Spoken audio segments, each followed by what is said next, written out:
Hello, good evening. तो शुरू करें।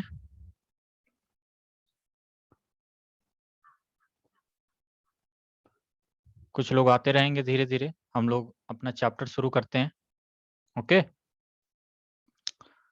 तो पिछली क्लास में हम लोग ये लाइट का रिफ्लेक्शन पढ़ रहे थे, और रिफ्लेक्शन ऑफ लाइट क्या होता था हम लोगों ने बात कर लिया था कि रिफ्लेक्शन ऑफ लाइट क्या होता है।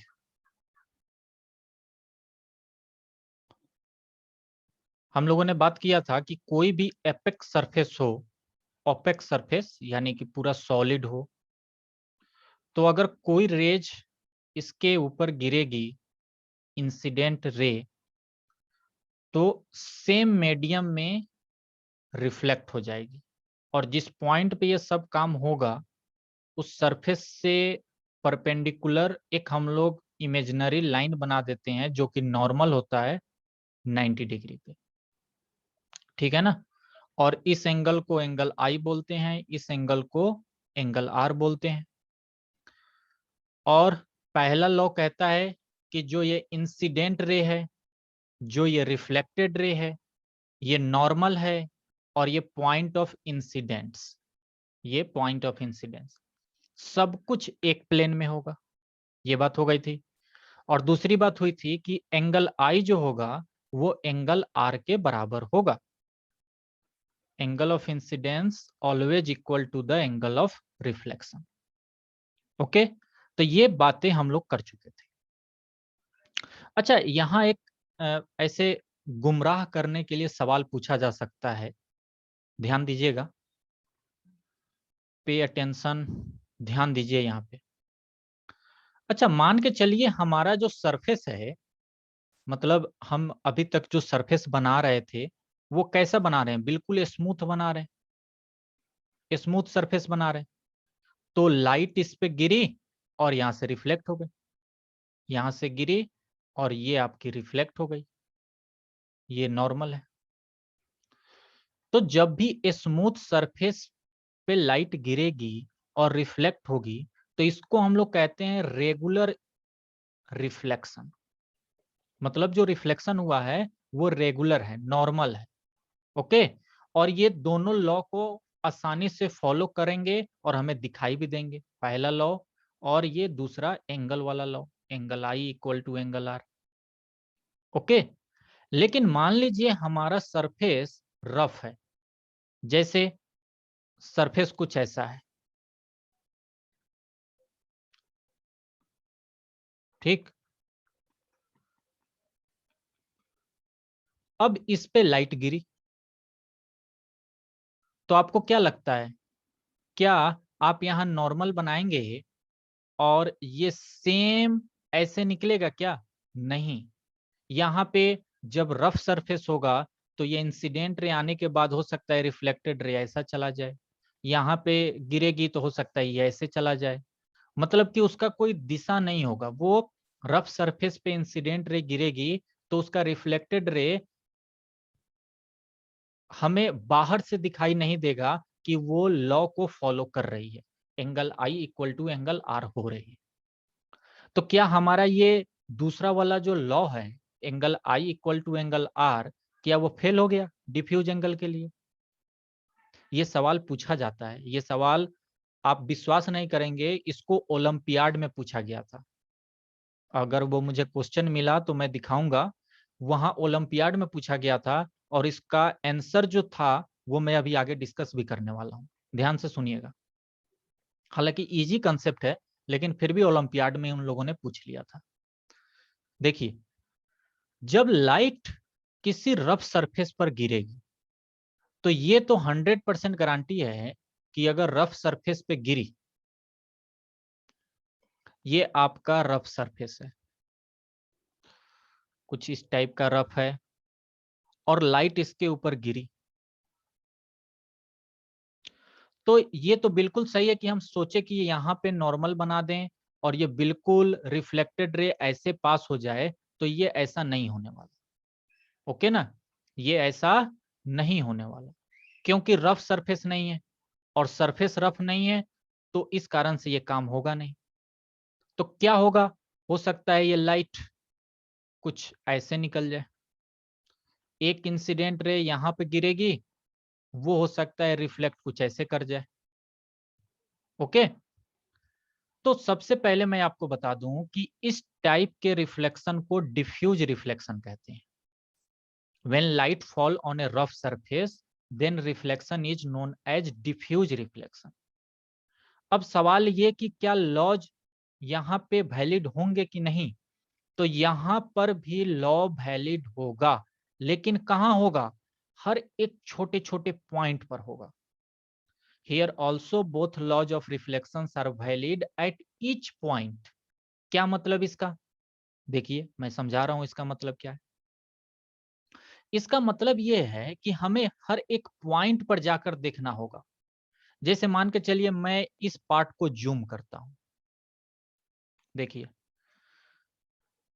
इस पार्ट को मैं जूम कर रहा हूं, या मैं एक अलग से डायग्राम बना के उसको जूम कर रहा हूं। मान लीजिए ये रफ सरफेस कुछ ऐसा है और इंसिडेंट रे जो है वो यहां गिरी। ओके, तो रिफ्लेक्टेड रे हमारी कैसी होगी, मुझे ये फाइंड करना है। तो मैंने क्या किया, इस पार्ट को मैंने जूम किया, यहाँ पे जूम किया और इसी को सिर्फ मैं बना रहा हूं, यानी कि ये कुछ आपका ऐसे है, यहाँ पे ये उठा हुआ पोर्शन है और फिर यहाँ है। ओके ना, और ये देखिए जो इंसिडेंट रे आ रही है वो यहाँ पे गिर रही है। तो अब जरा मुझे बताइए, इस पॉइंट पे, इस पॉइंट पे क्या परपेंडिकुलर हमारा ऐसे होगा कि नहीं होगा, नॉर्मल जो होगा वो कुछ ऐसे होगा कि नहीं। बिल्कुल सही बात है, इस पॉइंट पे नॉर्मल तो ऐसे ही होगा ना, क्योंकि यहाँ पे कर्व्ड है। तो कर्व्ड है, इस पॉइंट पे अगर कर्व्ड है और रेज कहीं से आ रही है ऐसे, तो इसका नॉर्मल तो ऐसे ही होगा ना। अगर आपने नॉर्मल ऐसे बना दिया तो ये तो गलत है, ये सही नॉर्मल है। ये बात समझ में आई ना, कि नॉर्मल तो हमारा ऐसे होगा इस पॉइंट पे, तो यानी कि जो रिफ्लेक्टेड रे होगा वो angle I equal to angle R को बनाते हुए ऐसे ही तो जाएगा। तो अगर हम इसमें ऐसे बना देते तो देखने में ये अजीब लगता, लेकिन अब इस फिगर को देख के हमें समझ में आया कि हर एक पॉइंट पे ये लॉ वैलिड हो रही है। यहाँ पे बाहर से देखने पे नहीं होगी, क्यों, क्योंकि आप सोचोगे कि नॉर्मल तो ये है, तो रिफ्लेक्टेड रे कुछ ऐसा होना चाहिए था, ये रिफ्लेक्टेड रे होना चाहिए था। लेकिन जबकि यहाँ ऐसा केस नहीं होगा, क्योंकि वो जब रफ सरफेस है तो हमें उस पॉइंट पे देखना होगा, हर एक पॉइंट पे। क्या ये बात समझ में आई कि नहीं, या मैं एक और डायग्राम बना के दिखाऊं, पहले तो मुझे ये बताइए आप लोग इस बात को समझे कि नहीं, यस या नो। ना समझ में आया हो तो मैं एक और डायग्राम बना दूंगा, यस या नो।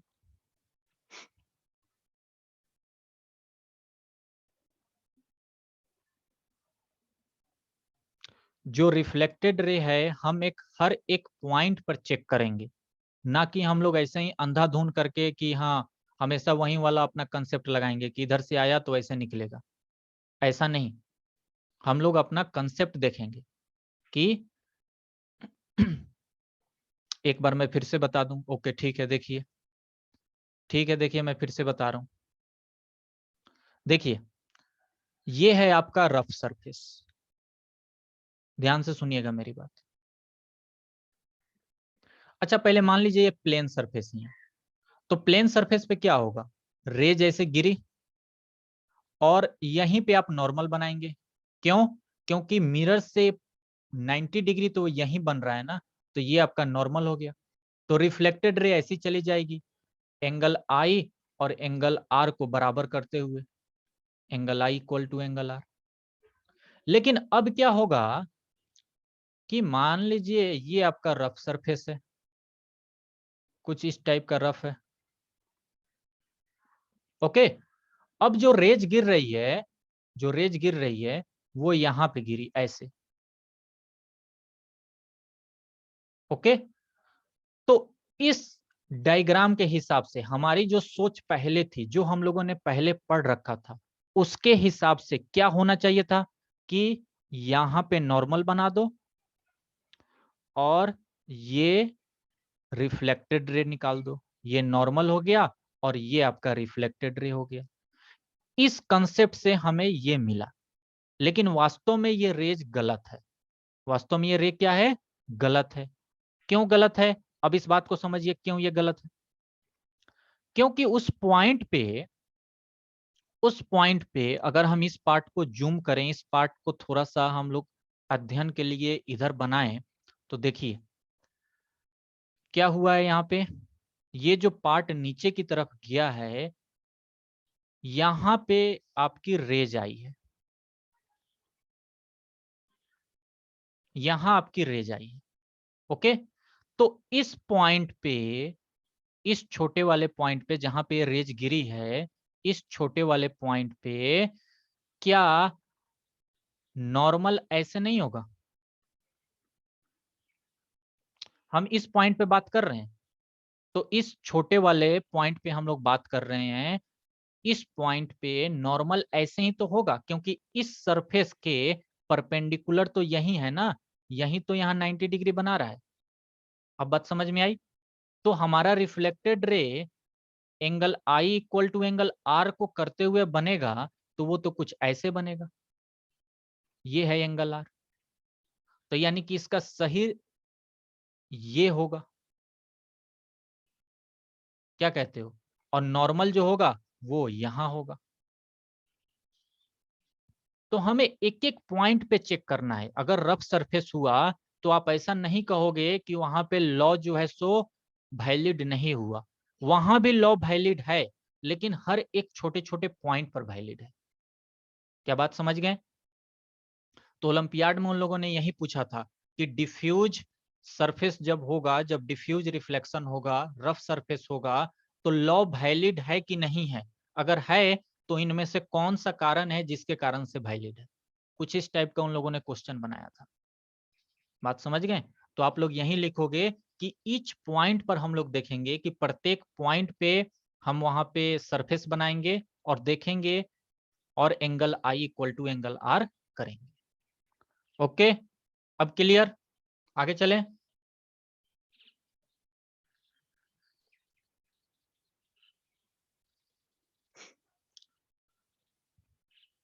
अब देखिए, हम लोग अपने कोर्स में 3 तरीके की रेज की बात करेंगे, ठीक है ना? पूरे कोर्स में हम लोग 3 तरीके के रेज की बात करेंगे। पहला है पैरेलल बीम ऑफ लाइट, मतलब जो लाइट है वो पैरेलली जाएगी। ऐसे कंडीशन आएंगे कि लाइट जो है सो पैरेलल जाएगी, इसको पैरेलल कहते हैं, एक दूसरे से हमेशा समान दूरी पर। एक होता है कन्वर्जेंट बीम ऑफ लाइट। इसका मतलब होता है कि जो लाइट आएगी वो एक जगह पे कन्वर्ज हो जाएगी, मतलब एक जगह पे आके मिल जाएगी। देखिए, ये लाइट कहीं से आई और इस पॉइंट पे सारी आकर कन्वर्ज हो गई।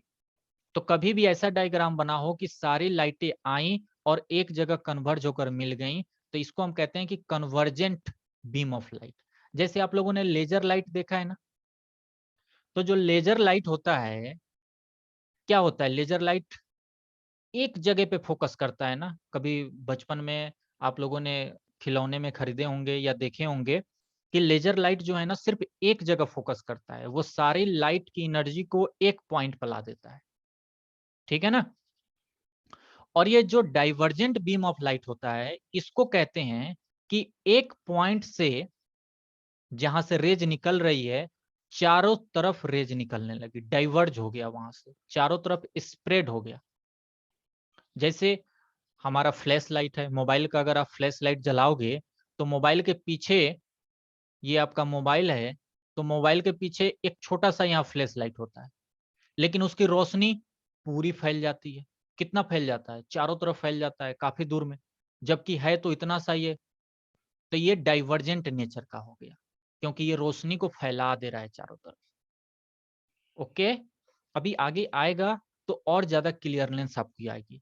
जब हम लोग स्पेरिकल मिरर में डिफरेंट डिफरेंट केसेस करेंगे तो वहां पे और ज्यादा क्लियर होगा। फिलहाल इतनी बात समझ में आ गई कि कन्वर्जेंट का मतलब क्या होता है और डाइवर्जेंट का मतलब क्या होता है। देखिए, अब यहां से हम लोग जो टॉपिक पढ़ने वाले हैं, मैं पहले ही आप लोगों को समझा दूं, यहां से हम लोग जो टॉपिक पढ़ने वाले हैं, ये टॉपिक 50% अभी समझ में आएगी और 50% बाद में समझ में आएगी।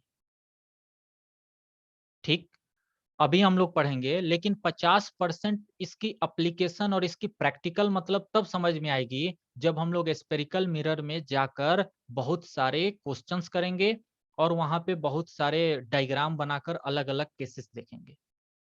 क्लियर है ना? तो फिर भी मैं यहाँ पे कोशिश करूंगा कि सारी चीजें समझाऊं, लेकिन इसका पूरा का पूरा जो कहते हैं ना कि कॉन्फिडेंस, वो तभी आएगा। तो ध्यान से अब सुनिए, हम लोग इमेज के बारे में पढ़ने वाले हैं। इमेज क्या होता है? What is image? आप लोग कहेंगे कि हमने शीशे में अपना चेहरा देखा और शीशे में जो हमें दिखाई दिया उसको हम इमेज कहते हैं। बिल्कुल सही बात है, उसको इमेज कहते हैं।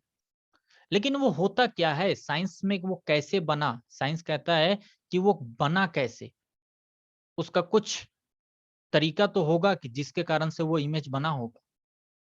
तो हाँ, उसका तरीका है और उसी के बारे में हम लोग अब डिटेल में पढ़ने वाले हैं।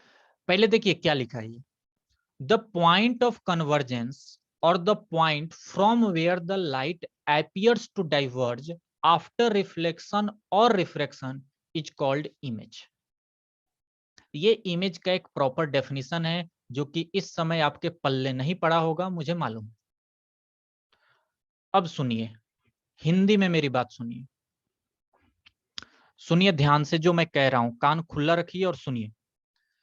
इमेज तभी बनेगी, इमेज तभी बनेगी जब ऑब्जेक्ट से लाइट रेज आए और मिरर या लेंस से रिफ्लेक्ट या रिफ्रैक्ट होकर किसी एक पॉइंट पर सारी रेज मिले, या मिरर के पीछे या लेंस के पीछे मिलता हुआ प्रतीत हो। क्या मतलब है इस बात का? मतलब यह है कि जैसे मान लीजिए कि ये एक मिरर है, एक हम लोगों ने टेढ़ा मिरर ले लिया, हालांकि आप लोग जानते हैं कि इसको कॉनकेव कहा जाता है। ये आपका ऑब्जेक्ट है, ठीक है। यहां से बहुत सारी रेज आई, एक रेज आई, दूसरी रेज आई, बहुत सारी रेज आएगी ना। तो ये रेज रिफ्लेक्ट होकर किसी एक पॉइंट पे मिलेगी, यहां से रिफ्लेक्ट होगी, मिलेगी, और भी कई सारे रेज होंगे। ओके, ये सारे के सारे रिफ्लेक्ट होके एक पॉइंट पे जरूर मिलेंगे। इसी पॉइंट पे इमेज का फॉर्मेशन होता है। या हमें ऐसा लगेगा कि मिरर के पीछे कुछ इमेजेस मिल रहे, ये सारी की सारी रेज मिल रही हैं और इमेज का फॉर्मेशन हो रहा है। जैसे देखिए, प्लेन मिरर, मान के चलिए ये ऑब्जेक्ट है, यहां से रेज गई, गई, वापस आ गई, क्योंकि 90 डिग्री पर था। ये गई, ये नॉर्मल है, यहां से रिफ्लेक्ट हो गई। ये रेज यहां से गई और ये इधर की तरफ रिफ्लेक्ट हो गई। अब मुझे बताइए, ये दोनों रेज, ये रेज और ये रेज इधर कहीं मिलेंगे क्या? कहीं नहीं मिलेंगे। जैसे जैसे इसको हम बड़ा करते जाएंगे ये और दूर होते जाएंगे, यानी कि इसको जब हम पीछे लेकर जाएंगे तो हो सकता है ये मिल जाए। हाँ देखिए, यहां मिल गया, जैसे ही हमने पीछे लेकर हम गए यहां मिल गया, यानी कि ये यहां हमें प्रतीत होगी। हम एक्चुअल में तो नहीं निकाल पा रहे हैं, लेकिन वर्चुअली, इमेजिनरी हम निकाल पा रहे हैं कि हाँ, ये लाइट को जब हम पीछे लेकर जाएंगे तो यहाँ पे ये सारी मिल सकती हैं, या यहीं से ये सारी लाइटें जो हैं आई हैं रिफ्लेक्ट होकर। तो यहाँ पे आपका इमेज का फॉर्मेशन होगा। इसीलिए तो प्लेन मिरर में हम लोग अपना चेहरा देखते हैं तो मिरर के अंदर, मिरर के पीछे दिखाई देता है। क्या बात समझ गए?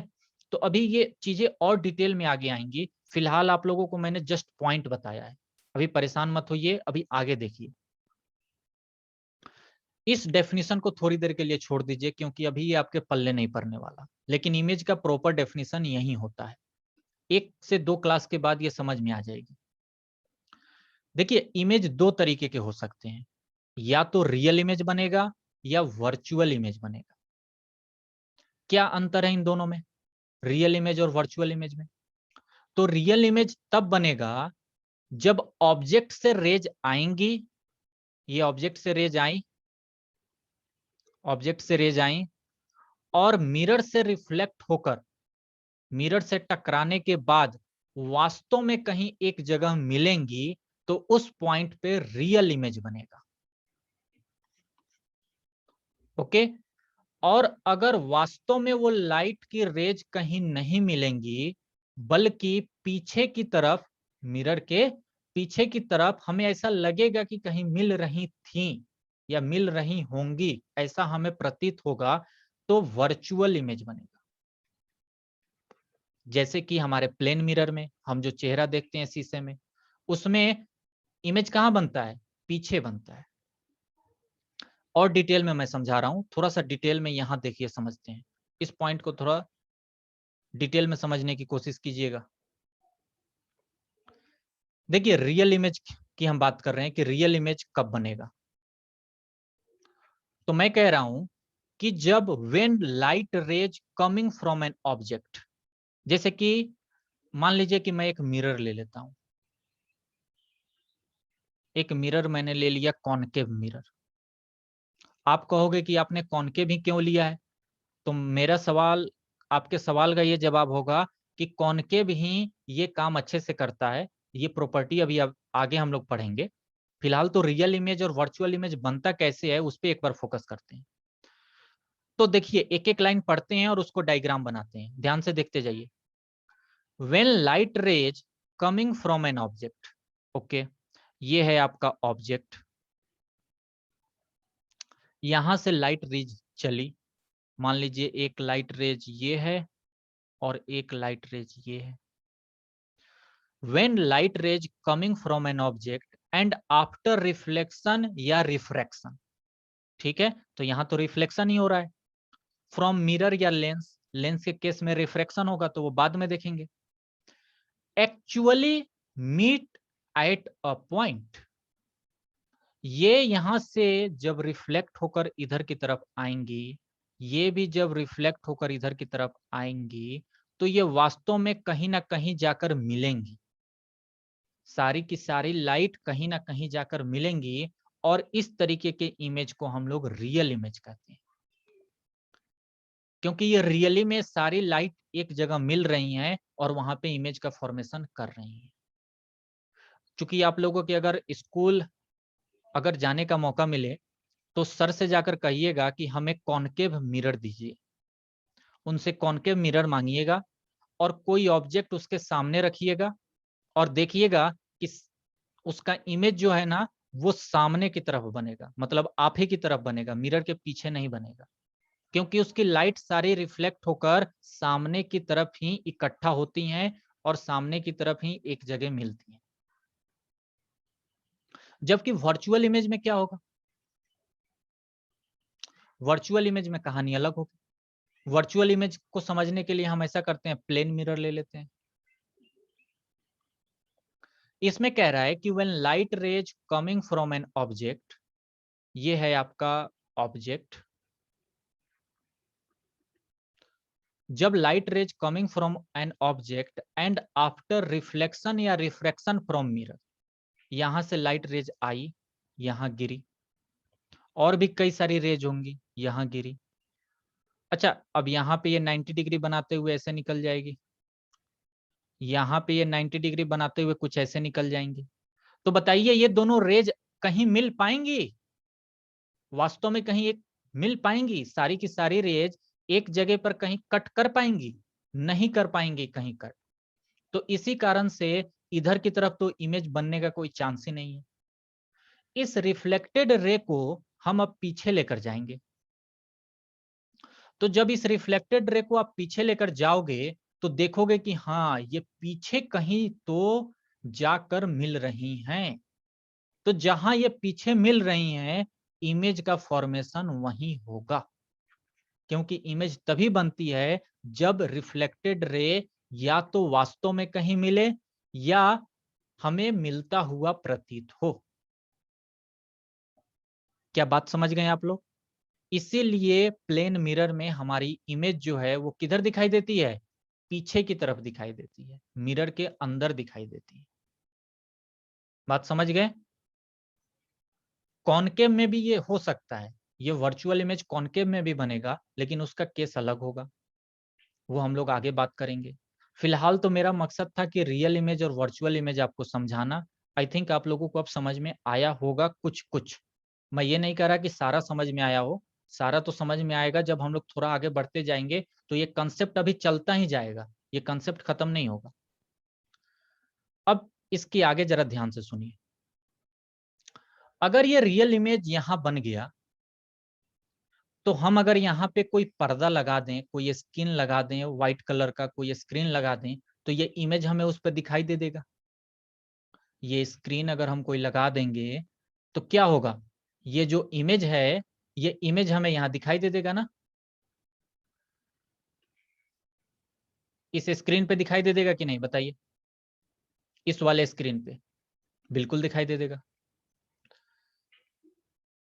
एक मिनट,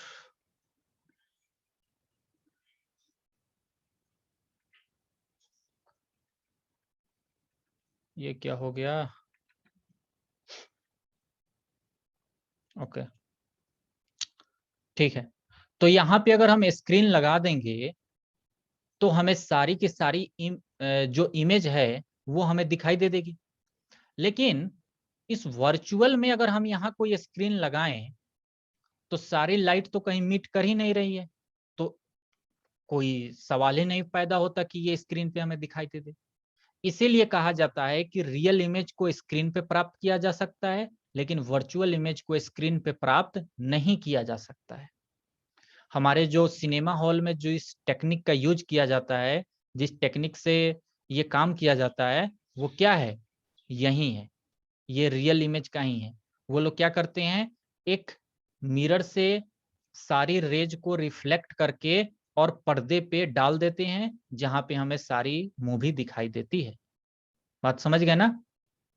इसी कंसेप्ट का यूज होता है वहां पे, या प्रोजेक्टर पे इसी कंसेप्ट का यूज होता है। ओके, तो एक डिफरेंस हमें और मिला। क्या डिफरेंस मिला? ये नोट्स बनाते समय लिखिएगा कि इट कैन बी, मतलब real image can be obtained on screen. Real image को हम लोग स्क्रीन पे प्राप्त कर सकते हैं। और वर्चुअल इमेज में लिखिएगा कि it can not be obtained on screen. Clear? अगला डिफरेंस देखिए, रियल इमेज और वर्चुअल इमेज में क्या है। जब हम लोग आगे केसेस बनाएंगे ना, तब अच्छे से समझ में एक और बात आएगी कि जो रियल इमेज होता है ये हमेशा उल्टा बनेगा। क्या मतलब उल्टे का?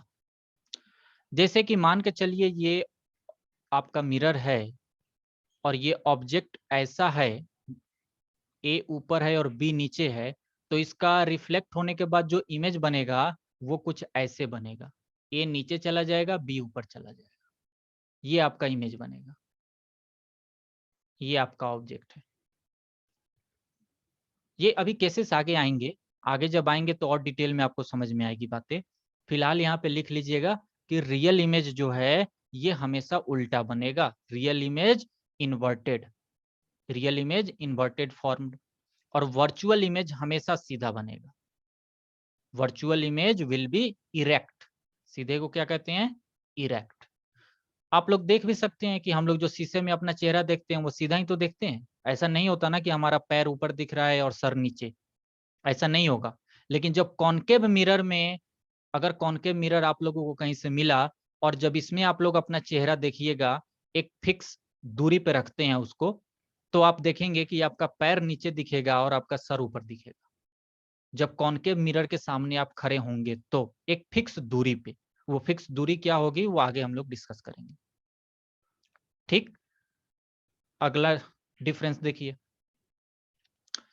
अगला डिफरेंस कुछ खास नहीं है, अगला डिफरेंस यही है कि रियल इमेज कुछ अलग टाइप के मिरर और लेंस के द्वारा बनाए जाते हैं और वर्चुअल इमेज कुछ अलग टाइप के लेंस और मिरर के द्वारा बनाए जाते हैं। ये चीजें हम लोग अब आगे देखेंगे, आगे समझेंगे इस बात को, ठीक है ना। फिलहाल रियल इमेज और वर्चुअल इमेज का कुछ कुछ मतलब आपको समझ में आया कि नहीं, यस या नो?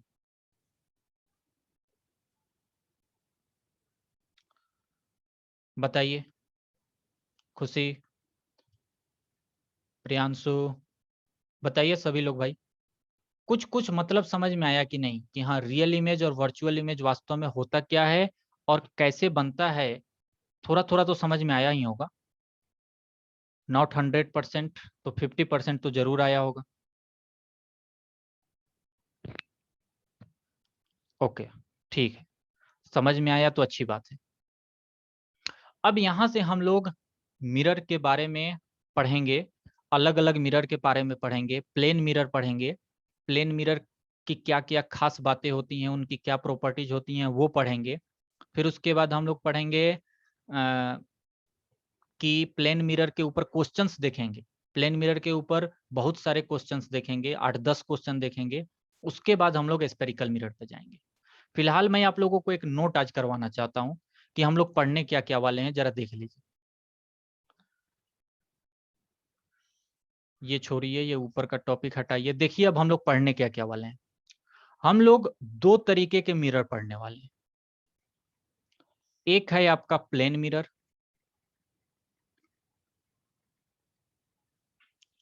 दूसरा है आपका स्पेरिकल मिरर।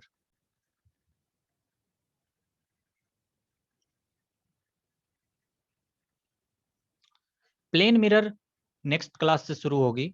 इसमें प्लेन मिरर कैसे बनता है, उसके बाद प्लेन मिरर कैसे इमेज फॉर्म करता है, फिर उसके बाद प्लेन मिरर की कुछ खास खास बातें होंगी, फिर उसके बाद इसके ऊपर क्वेश्चंस होंगे। उसके बाद ये प्लेन मिरर का टॉपिक खत्म होगा। और हाँ, प्लेन मिरर का क्या क्या यूजेज है ये भी हम लोग पढ़ेंगे। उसके बाद स्पेरिकल मिरर जो होता है ये दो तरीके का होता है। एक होता है कॉनकेव, कॉनकेव मिरर, और एक होता है कॉन्वेक्स मिरर। कॉनकेव मिरर कहते हैं इस टाइप के मिरर को, कॉनकेव मिरर किसे कहते हैं? इस टाइप के मिरर को, जिसमें कि ये अंदर वाला जो पार्ट होता है ना, ये रिफ्लेक्शन के लिए यूज किया जाता है। ये जो अंदर वाला पार्ट होता है इसको रिफ्लेक्शन के लिए यूज किया जाता है। एक मिनट जरा वेट कीजिए।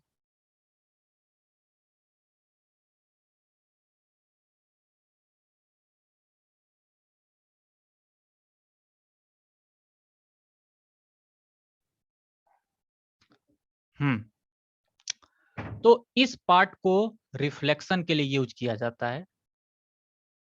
केव आप लोगों ने सुना होगा ना, केव, केव का मतलब होता है गुफा।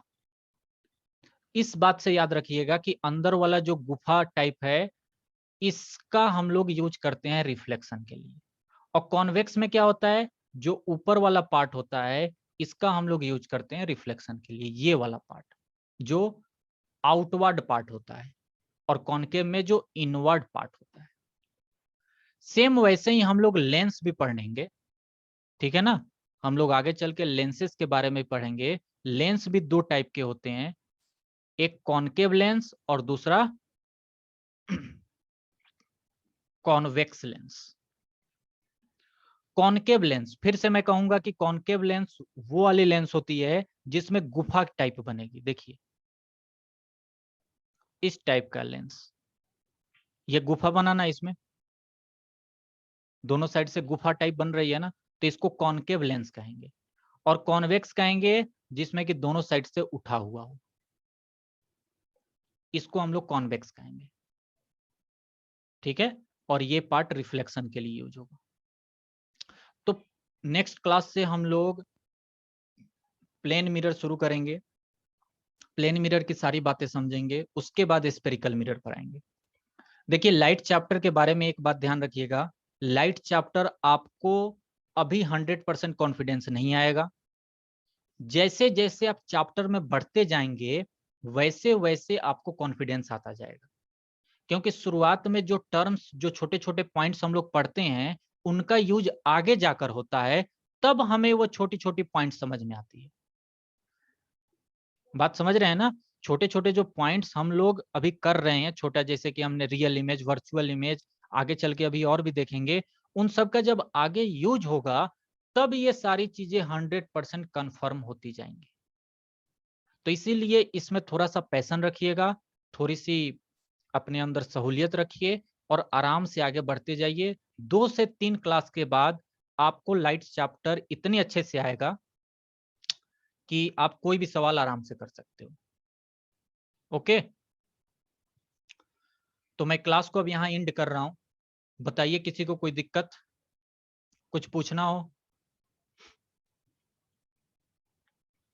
2-3 लेक्चर इसमें वेट कीजिएगा। 2-3 लेक्चर के बाद बहुत सारी चीजें जो है ना, मतलब आपको 100% कंफर्मेशन है कि आपको कॉन्फिडेंस आ जाएगा।